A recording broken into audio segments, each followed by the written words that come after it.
اکمل صاحب، آپ کس طرح سے دیکھ رہے ہیں کتنا انحصار ہے یہ یو کے سے اپروول کا؟ کس حد تک چانسز ہے کہ وہاں سے اپروول آ جائے گی؟ کیونکہ ابھی ہم نے یورپی یونین کا انہوں نے تو بین لفٹ کر دیا، تو اس کے بعد کتنا انحصار ہوگا اور کتنے چانسز ہیں یہاں سے بھی اپروول کے؟ دیکھیں، یورپی یونین نے چونکہ بین لفٹ کر دیا ہے تو I am very much hopeful کہ یو کے بھی جو ہے وہ بین ہٹا دے گا، کیونکہ اس وقت پاکستان اور یو کے درمیان جو ٹریولنگ ہے اس میں بھی اچھا خاصا اضافہ ہو گیا، ویزا جو ہے وہ کافی حد تک آسان ہو گئے، تو ان سب چیزوں کو کنسیڈر کرتے ہوئے پھر ٹیکنیکل جو آسپیکٹس ہیں اس کو بھی اگر آپ مد نظر رکھیں تو I am very much hopeful کہ اس کو جو ہے وہ الاؤ کر دیا جائے گا نا۔ آپ یہ کہ جہاں تک آپ بات کر رہی ہیں اس میں اس کی ڈیڈ پرائیویٹائزیشن کا لائن، انحصار، بیسکلی ڈیپینڈنسی جی کتنی ہے جی اس اپروول سے؟ جی جی اکتوبر تک کی جو deadline I M F نے دی تھی وہ یہ نہیں تھی کہ آپ نے بیچنا ہی بیچنا ہے، آئی ایم ایف نے یہ کہا تھا اصل میں پی آئی اے کو نئے جہاز خریدنے ہیں، اور نئے جہاز خریدنے کے لیے آئی ایم ایف نے شرط لگائی ہوئی ہے کہ آپ جو ہے اس کے اوپر ود ہولڈنگ ٹیکس لیں گے، تقریباً 18% کے قریب جو ہے وہ ود ہولڈنگ ٹیکس ہوتا ہے، اور بوئنگ 777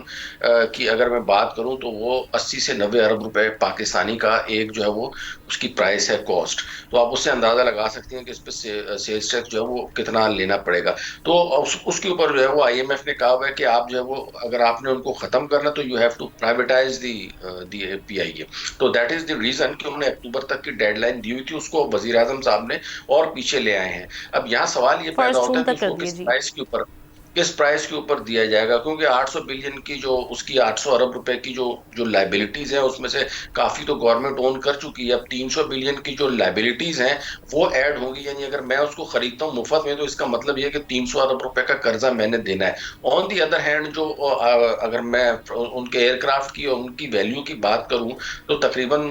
15 کے قریب ایئر کرافٹ ہے، جس میں سے 12 جو ہے نا بوئنگ 777 ہے، تو ایک اس میں دو تین مسائل سب سے امپورٹنٹ ہے۔ ایک اس کی ویلیویشن کا مسئلہ، کیونکہ اس کی خریداری میں جو 10 ارب روپے لگائے تھے وہ تو کچھ بھی نہیں ہے نا، ایک عام سے بندے سے، ایویشن والے بندے سے بھی پوچھیں تو اس کے مطابق بھی پی آئی اے کی ورتھ کم سے کم 1000 ارب روپے جو ہے وہ اچھا، تو ہے ہی ہے، لیکن اس کے ساتھ ساتھ اب اس میں اگر اس کو 10 ارب میں آپ بیچ دیں گے تو سمجھو 310 ارب میں بیچا ہے، بہت کم پرائس کے اوپر بیچنا ہے، اور فیوچر میں جو بھی اس کو خریدے گا اس کو پھر ظاہر نیب اور ایف آئی اے اور دیگر چیزوں کی پیشیاں وغیرہ بھی بھگتنی ہوں گی، تو اس سارے آسپیکٹ کو دیکھتے ہوئے پھر امپلائیز کے حوالے سے بڑے مسئلے مسائل ہیں، کیونکہ آلریڈی جو پی آئی اے کے امپلائیز ہیں وہ دو جگہ پہ تو نوکریاں کر رہے ہیں، یہاں پہ چھٹیاں لے کے گئے ہوئے اور خود کوئی بالکل، کہیں بیٹھا ہوا ہے، کوئی کہیں بیٹھا ہوا ہے، تو پی آئی اے کے اوپر جو بوجھ پڑا ہوا ہے وہ مین تو یہی ہے کہ لائبلٹیز ہے، امپلائیز بہت زیادہ ہے، ٹھیک۔ تو اس کو جو ہے نا ساتھ ساتھ پرائیویٹائز کرنے کی کوشش تو کرنی چاہیے، لیکن میرے خیال میں اگر اس کے ریفارمز کے اوپر بھی تھوڑا سا کام کر لیا جائے چلیں تو احتشام وہ صاحب، زیادہ بہتر ہو جائے گا۔